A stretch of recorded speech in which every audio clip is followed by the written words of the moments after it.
میٹھا کھانا ہمیں سب کو یاد ہے، میٹھا کھانا حضور کی سنت ہے، حلوہ کھانا حضور کی سنت ہے، یہ سنت تو سب کو یاد رہتی ہے، لیکن دین کے لیے قربانی دینا یہ بھی حضور کی سنت ہے۔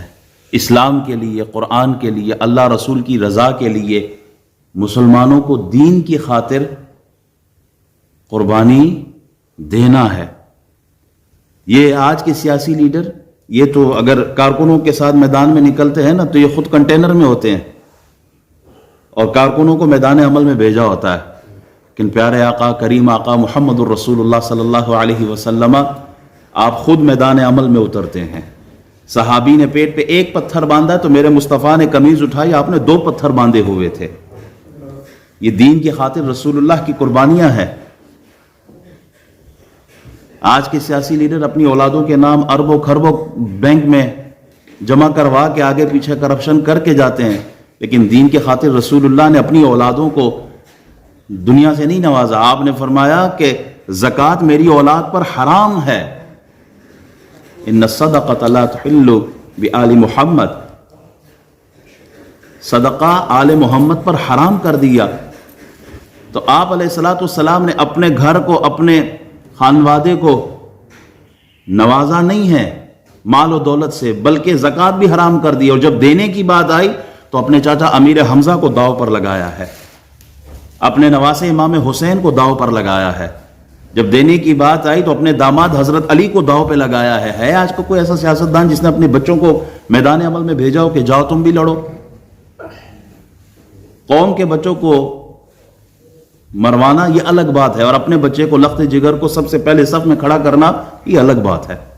تو حضور علیہ الصلوۃ والسلام نے قربانی اپنے گھر سے دی ہے، حضور نے قربانی اپنی ذات سے شروع کی ہے، اور یہی سبق امت کو سکھایا ہے۔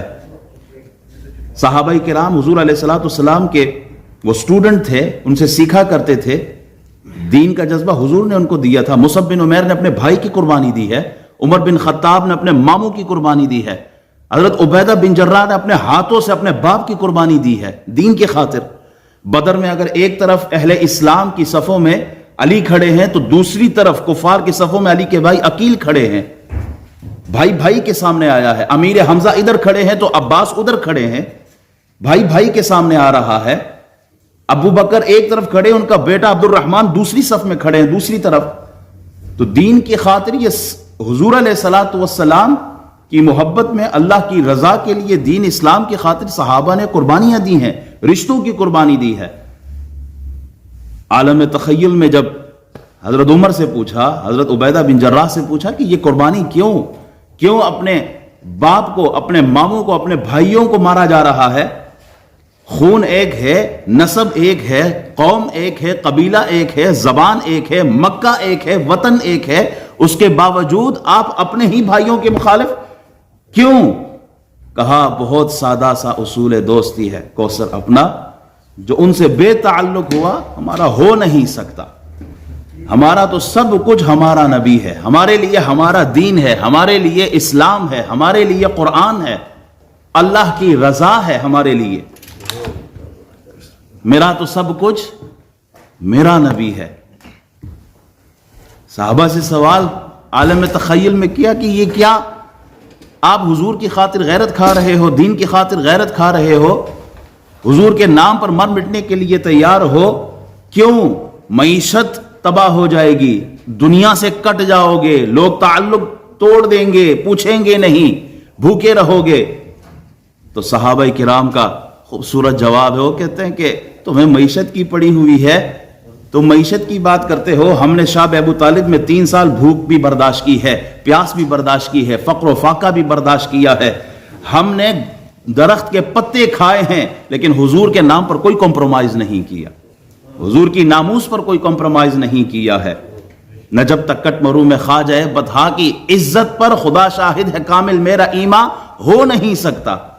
تم معیشت کی بات کرتے ہو کہ دنیا چھوڑ دیں گے، ارے ہم کہتے ہیں یا رسول اللہ کروں تیرے نام پہ جان فدا، نہ بس ایک جا دو جہاں فدا، 2 جہاں سے بھی نہیں جی برا، کروں کیا کروڑوں جہاں نہیں۔